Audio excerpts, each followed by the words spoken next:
Welcome back to our channel. AP EAMCET 2024కి సంబంధించి certificates re-upload అని చెప్పి వెబ్సైట్లో అయితే ఎనేబుల్ చేయడం అయితే జరిగిందన్నమాట. సర్టిఫికేట్స్ రీఅప్లోడ్ ఎవరు చేయాలి, ఎక్కడ చేయాలి అనేది వీడియోలో క్లారిటీగా ఎక్స్ప్లెయిన్ చేస్తాను. దానికంటే ముందుగా మన ఛానల్ ఫస్ట్ టైం ఎవరైతే చూస్తున్నారో సబ్స్క్రైబ్ చేసుకోండి. పక్కన గంట సింబల్ గట్టిగా నొక్కండి. మన ఛానల్లో పెట్టే ప్రతి వీడియో మీకు నోటిఫికేషన్ కింద రావడం అయితే జరుగుతుంది. ఈ వీడియో కనుక నచ్చినట్లయితే లైక్ చేయండి, షేర్ చేయండి, కామెంట్ చేయండి. ఫ్రెండ్స్, వీడియోలోకి అయితే వచ్చేద్దాం. సో ఇక్కడ మనం చూసుకున్నట్లయితే కనుక సర్టిఫికేట్స్ రీఅప్లోడ్ అని చెప్పి ఇచ్చారు కదా.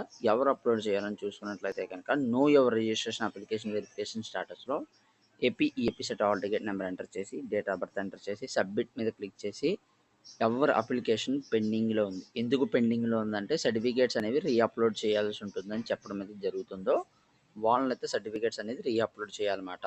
సర్టిఫికేట్స్ రీఅప్లోడ్ బటన్ ఇచ్చారు కదా, రీఅప్లోడ్ ఎనేబుల్ చేశారు కదా, ఎనేబుల్ చేసిన దగ్గర క్లిక్ చేసి all ticket number date of birth enter చేయగానే మీకైతే వెబ్సైట్ అయితే ఓపెన్ అవ్వడం జరుగుతుంది. ఏ సర్టిఫికేట్స్ అప్లోడ్ చేయాలో చూపిస్తుంది. అక్కడ అన్ని సర్టిఫికేట్స్ అయితే అప్లోడ్ చేసి సబ్మిట్ మీద క్లిక్ చేసి అనమాట.